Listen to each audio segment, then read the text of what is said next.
I like YouTube and welcome back to my channel. I am your girl, Beauty Valerie, across all my social media platforms.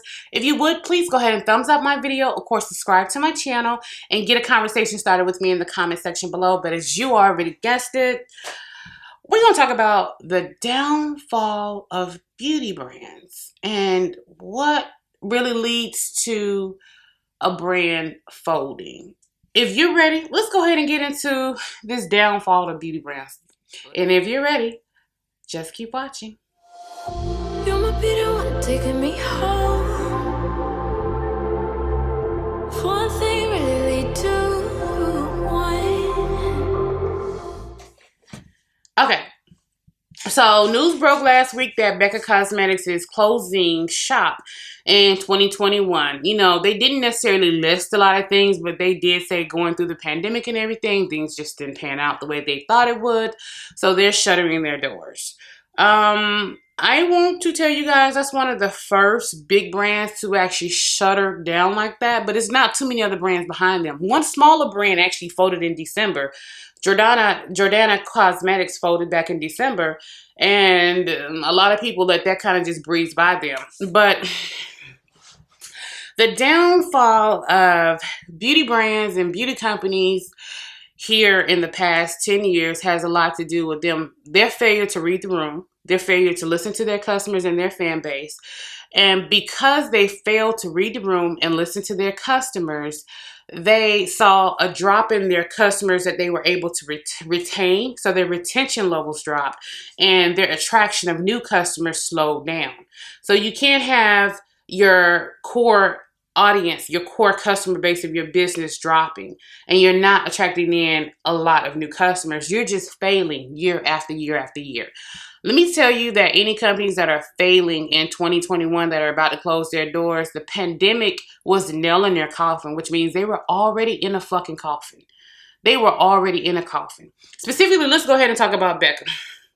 Becca rose to fame over 10 years ago being that brand, that go-to brand.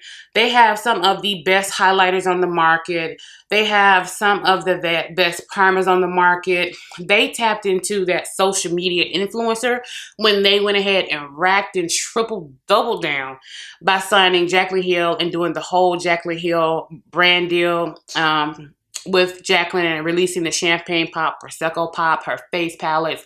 But what really started the downturn for Becca was Jaclyn Hill's eyeshadow palette debacle. Ever since then, it's been all downhill. It's been all downhill.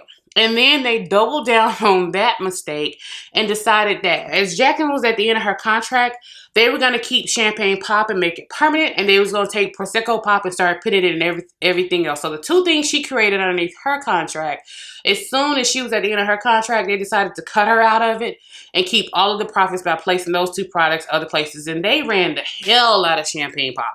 Champagne Pop liquid, poured, pressed, this, that, the third. Everybody was like, I am champagne the fuck pop out. Don't you release shit else that Champagne Pop. Don't you dare. What they do, release a whole nother campaign that's Champagne Pop. And I'm like, there you go. That's your failure to read the room. What people want, what they're asking for, and that's the failure of you as a business to listen to your customers. I'm telling you what I want and need to spend my money with you, and you doing everything else but that. So while you over there doing everything else but that, I'm going over here and I'm finding new companies and new brands to spend my money with. That is the second issue that Becca had. And then Becca decided, you know what? I'm tired of using beauty influencers and IG influencers in the actual beauty space. I don't understand that. I don't understand these brands who don't use beauty influencers, whether it's the IG beauty influencers, the TikTok beauty influencers, or the YouTube beauty influencers. How the hell are you supposed to get your products out there? How the hell else are we even supposed to give a shit about your products? How are we supposed to even know about your brand and releases? Trend Mood can't list everything. A lot of us look at Trend Mood and we keep a kind of barometer as far as, you know, what's coming, what's going. I'm not interested in that. I'm going to get that. But for the most part, you got to do more work than just paying Sam to post your shit on Trend Mood. You got to do a little bit more work than that. For real, Becca's ultimate downfall actually came when they started using celebrities to do collaborations with the makeup and stuff. The Khloe Kardashian and and her best friend, that collection, Kanika. I don't want to pronounce her name wrong, but Chloe and her best friend, and then Chrissy Teigen, and we was like, what the? This doesn't make any sense. And even all the customers on their pages, when you went to, on all their social media, not just on Trend Move posts, but across all their social media, their customers was like, this doesn't make any sense. These products y'all releasing, one, they aren't good. They aren't up to the same quality that we come to know from Becca Cosmetics. And two, it doesn't make any sense. And they just kept doing it back to back. Released another Chrissy Teigen collection. And we was like, the first one didn't sell out. That shit went on sale like that. And you are a huge enough brand to where you have Ulta customers and you have Sephora customers. For you not to listen to those customers, and they are slamming you in the reviews, they are slamming you on Google, they are slamming you on Yelp and all these other places, and slamming you on Instagram, YouTube, and all these other places, and you're still not listening, I feel sorry for you. And I don't think any of you guys should go out there and be like, oh, let me get this from Becca, let me get this from Becca, let me get this from Becca. Guess what? If you hadn't already got it by now, you don't need it. You definitely don't need it. And if you have some OG Holy Grail products that you really, really love from Becca, like no one else can do it, wait until July, August, when that shit go on sale for like between 50 and 70% off, and then you go ahead and get it then. Sephora definitely finna slash prices. Sephora is notorious for slashing prices. I don't feel sorry for Becca. I don't feel sorry for the actual situation in that capacity. What I do feel sorry for, that a lot of people who've covered the Becca closing aren't talking about, is I feel sorry for the employees, the art illustrators, the customer service, the people in the mailroom, the people who are packaging the products, the people who are making sure that what the executives think up and make up actually come to actual life and is actually put on shelf for customers. I feel sorry for those employees that are now losing their job. They're losing their 401k. They're losing their health benefits and anything else that they may have had. You know what I'm saying? Becca is owned by a parent company. And a lot of times when you see brands closing and going out of business, sometimes it's not always about the liquidation of assets. It's not always about the income of the actual brand. Sometimes if I have a portfolio, if I'm a company, a housing company, and I have 4 or 5 brands underneath me, I'm looking at the performance of each one of those brands within themselves, within their own vertical, but they're also stacking up against these other 3 companies that I have. And it could be that Becca was profitable. It just wasn't as profitable as some of the other brands that they hold and own.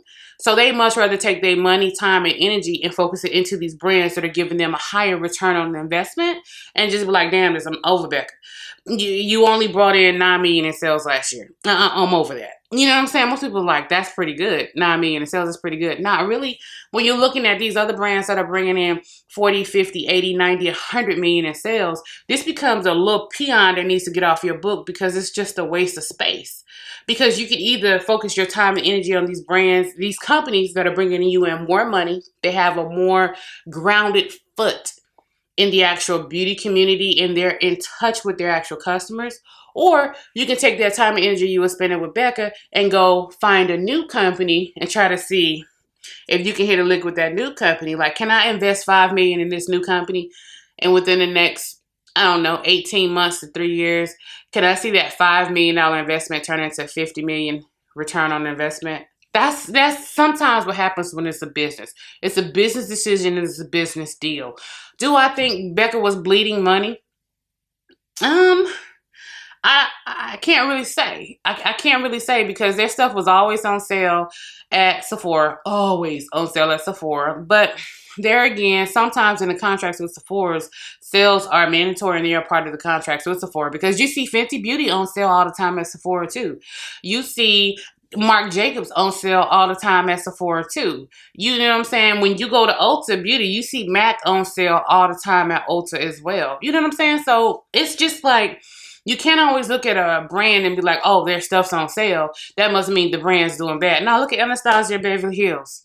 Her stuff always goes on sale periodically on Sephora, but they still pumping out new stuff, still doing new stuff. Another reason why we see the downfall of beauty brands here in the past 10 years, they rode that huge hype up to people who didn't wear makeup, didn't know anything about makeup, watching YouTube videos, learning about new products, learning how to apply new products and different things, going out and buying everything because you didn't know what worked for your skin, what looked right on you. So you're buying and buying and buying. Well, we've grown the fuck up now. So we're not going out here spending $1,000, $5,000, $10,000 a year on makeup. You know, in order to be a VIB Rouge with Sephora, you got to spend a certain amount of money. In order to be Diamond with Ulta, you got to spend a certain amount of money. Now, you can offset that with buying hair care and fragrance.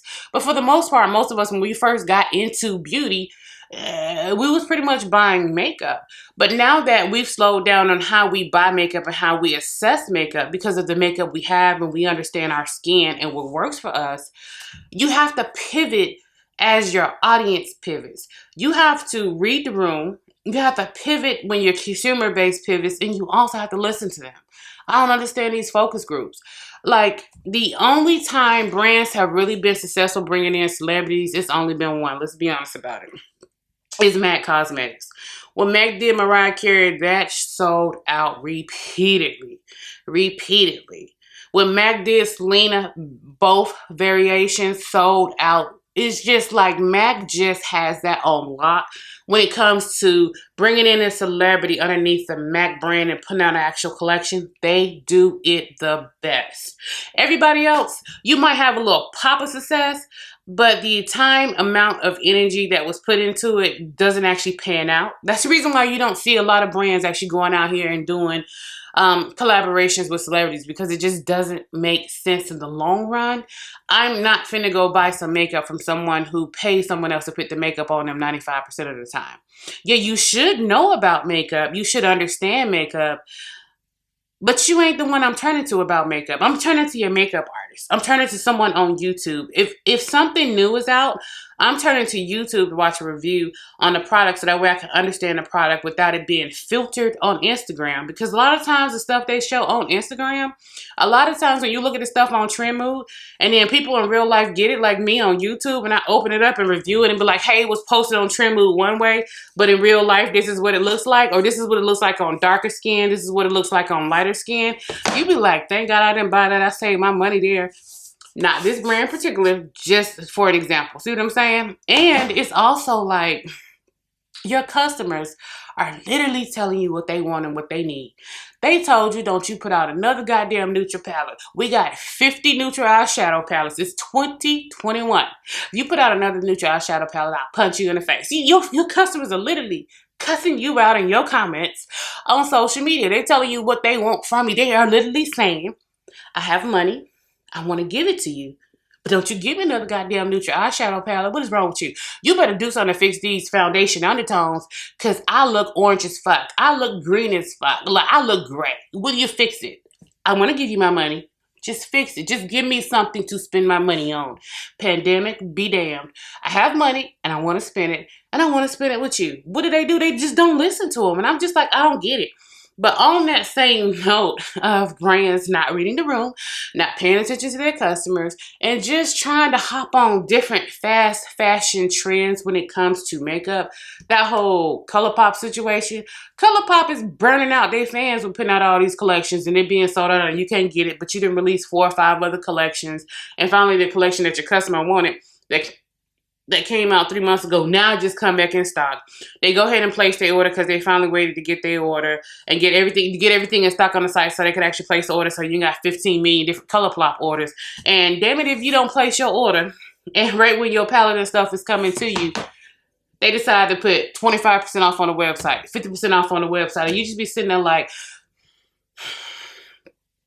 when brands come out with too many releases, it's a turnoff for the consumer. We start to not give a fuck. Okay, let me talk for myself. I don't give a fuck no more. Like, I be looking at what be coming out, and I be like, nah, I'm wait. Nah, I'm good. I'm good, son. Nah, I'm wait. Sometimes their quality is good. Sometimes they have quality issues. I don't have time for it. And when I be sitting up there looking at, the fact that this brand always, at least once a month on their website, they'll put the entire site on sale for 25% off or 50% off of different sections of their website. And I'm just like, that's pretty horrendous for a customer who wanted your eyeshadow palette, who put it on their calendar, who was there at 11 a.m. to order the palette.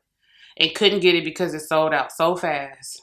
To not have to wait 3 months to finally get it, to finally order it, and the next day you put it on sale for 50% off on your website. Like, that leaves a very bad taste in your mouth. Back in 2017, 2018, that was just the nature of the beast. We were conditioned to that, so we grew to expect that. But about 2018, definitely in 2019, you started to realize that consumers educated themselves. They studied brands, they studied website, and they studied sales, and they studied releases. And what they started to realize is, I'll wait. If it's still there when it goes on sale, then it was meant for me to have it. If it's not there when it goes on sale and I'm ready to go place the order, that's just the universe way of telling me I didn't need it. Or if it's something that you really, really, really, really want, then you're going to try to get it when it actually released. But I don't get the downfall of the brands is all self-inflicted, self-induced wounds. Read the room. Who is your target audience? If your target audience is between the ages of 15 and 35, then why are you doing a collaboration with somebody in their fucking 40s? I'm not age shaming or anything like that, but I'm like, just read the room. If your target audience is white women between the ages of 18 and 34, why are you collaborating with Carrie Hilson? Everything about your brand says Caucasian woman. And here you are collaborating with Carrie Hilson. And then none of that shit, then none of that move, then none of that sale.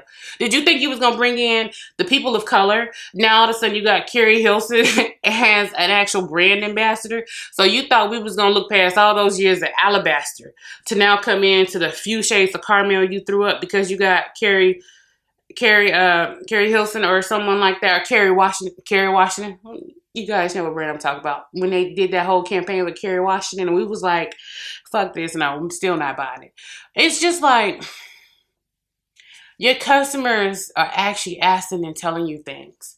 But the last issue that actually feeds into the downfall of these big brands in the past 10 years is going to be indie brands.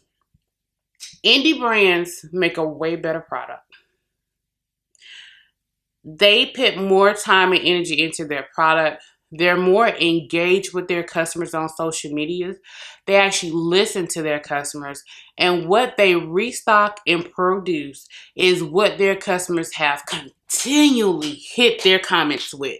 Continually send emails. Continually call customer service. Continually send DMs about. So they're like, okay, you want 15,000 more of these? We're like, nah. I got like 30,000 emails and texts and calls and social media requests. We're going to go ahead and order 40,000 pallets. They order 40,000 pallets, shit sell out. You know what I'm saying? It's just like these indie brands, they are more in tune with the customer of today. We understand that certain customers want more color. We understand that some customers want more chameleon shifts. You got your Kaleidos, you got your Terra Moons, you got your Kaima, you got all of these other brands that are just more in touch. You got your JD Glow Cosmetics, you got Give Me Glow Cosmetics, you got even Ace Beauté. I mean, you got so many indie brands that are really just catering to their customers, and they carved out a base of customers, and not only are they retaining those customers, but they're growing their base with new customers. So why would you go to Sephora and spend $40 on an eyeshadow palette when of those 15 shades in that eyeshadow palette, you're only going to use 9? When you could just go to Give Me Glow Cosmetics or JD Glow and pick up your singles that you want and just build your own little Z palette, and you know it's something you're going to use, you know it's something you're going to have. Like, we're not wasting money and time on stuff we don't need anymore. If you're looking at an eyeshadow palette and the only thing that's catching your eye in that eyeshadow palette is that blue pop, you don't need it. Because odds are you can look at any of your other eyeshadow palettes and figure, I got 50 blue pops all over the place. I need to stop it. You know what I'm saying? It's just we're more educated now. And even with the pandemic, yes, the pandemic hit all sectors of the industry hard. Everyone took a hit last year. And I'm not just talking about the fact that some people took a hit as far as the horrendous part of it, your food banks, your housing, your loss of income and different things like that. Companies also took a hit on the other side of that fence that a lot of people don't talk about, which is the growth. Some companies just really exploded during the pandemic because they catered to home services, Zoom, Amazon, different things like that. See what I'm saying? Super Sit with the crayon case, she just really stayed on live with her customers. She stayed engaged with her customers. She's on Clubhouse. She's staying on and with her customers. So her customers are loyal and her base is growing. That's totally different. All of these other companies, they didn't see the growth that was projected for 2020. So that changes what they're doing in 2021 and 2022. You see what I'm saying? So it's just like, between their inability to read the room, their inability to listen to their customers, they keep making these dumbass choices and decisions. Their base of customers is growing up, so our expectations are different. Our needs are different now. And the fact that these big brands, they cannot compete with these indie brands. They cannot actually produce the same quality that these indie brands hand press in this huge factory. You can't compare where there's no real competition. And they just can't compare with these indie brands. And these indie brands are exploding and growing. And they were like, hey, I can produce this for you guys. If you guys really like it, it'll be anywhere between 2 to 8 weeks before you get it. We was like, just put it on the website, let us buy it. At least we know it'll be 8 weeks before I get it. I'm fine. I'm cool with that. You know what I'm saying? And it's just like, I don't know. And as I look at some of these other brands and some of these other companies, Becca isn't going to be alone this year. If Smashbox don't do something and get their life together, because outside of the primer water and they primers and stuff, and Smashbox ain't too far behind them. Buxom is not too far behind them. And to be honest with you, a lot of these brands that really came up and popped with the social media influencer, but now have scaled back from sending PR. Of course, you can't do brand trips. No one's tripping with Tart. But yeah, you can't just do brand trips and things the way you used to.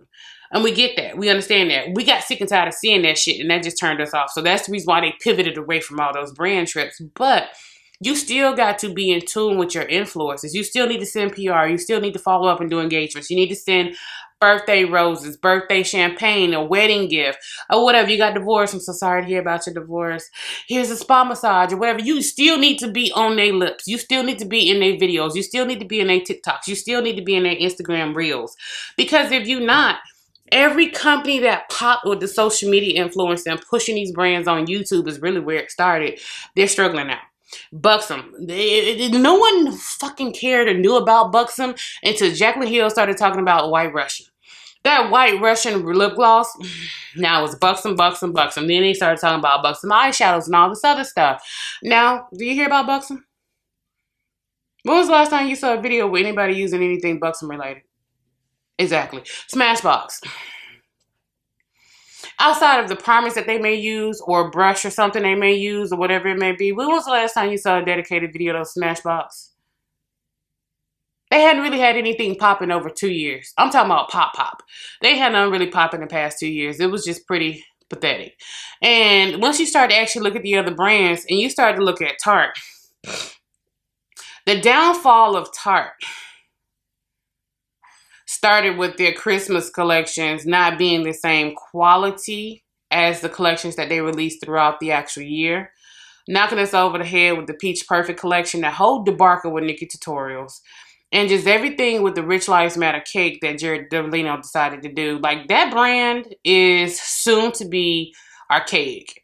It is not going to be long. And even though they were just bought by a bigger brand, they're trying to revamp and revive a dying brand. And I'm like, who made a decision to buy them? It's almost like Jared propped up the company to be looked at and worth a certain amount, knowing that he was on that bubble about to burst. He was on that same bubble that Kylie Cosmetics was on right before it actually burst. He sold it. So it's just like, and plus it's all Claire's kitty makeup. I think your dog is cute. I don't want your dog all over my fucking makeup palette. Everything you do is kitty. Everything you do looks like Makeup Revolution when they do those tans and they have the hearts and cherries all over stuff and the avocado. It's the avocado palette. So it's a huge avocado. It looks childish. It looks like Claire's. And guess what? I'm not finna pay you $40 for some shit that look like I got it from Claire's for $4.99. It's just not gonna happen. And his quality isn't the same anymore. The last real pop and push Tart had and Too Faced had, and just the last real big pop that Too Faced had with Jared Blandino, I'm sorry guys, I was saying Tart, but it's Too Faced, was when Jackie stepped in to help redo the actual foundation. And in hindsight, a lot of us looking back and saying, you just used the black lady to expand your land out, your line of foundations out. And then when you was finished with her, you kind of kicked her over there and you didn't include her on anything else moving forward. And it's obvious with the actual products and things that you actually have out. So we peeping that. We peep game with that. And a lot of people just don't fit and feel right with that. And Tart hadn't had anything breakthrough since Shape Tape. They've had some other items that have been nice, but since Shape Tape, no.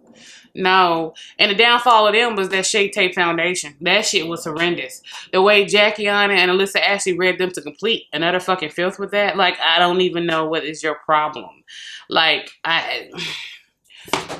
Smashbox, Buxom, Tart, Too Faced. And surprisingly enough, Elf Cosmetics. Elf Cosmetics is starting to have quality issues.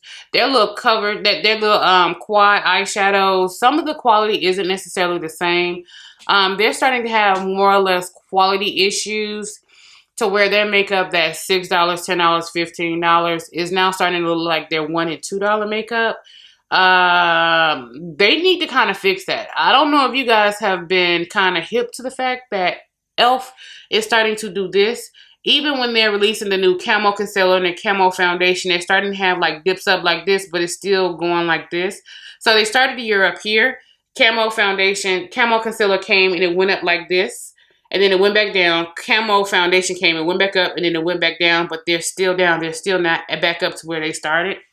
Elf is another brand that they need to be careful about. And Milani is another brand. Like, a lot of these brands need an infusion of new thoughts, new ideas, and new directions. You still want to keep your core products, your core audience, and your core base, but your core audience and base has grown up. And maybe they just find something else better and they're not circling back around to you. You need to bring in new blood, new breath, new ideas, attract new customers, re-energize your core customers. You know, you're going to need more than core customers to survive in 2022. And if 2020 didn't teach you anything, 2021 is about to knock you across the back of your head.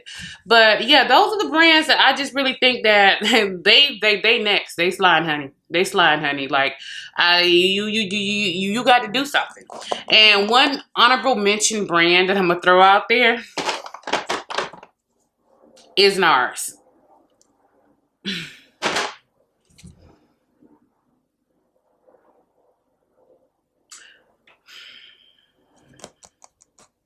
NARS needs an infusion of something new. NARS has amazing products like Makeup Forever. Amazing products, amazing brand. But they need an infusion. You gotta have something. And NARS keeps giving us these same stupid eyeshadow palettes that once you start to look at the last 5, you're like, I'm not finna buy the same thing remixed 5 different times over the last 3 years. It doesn't make any sense. You get what I'm saying?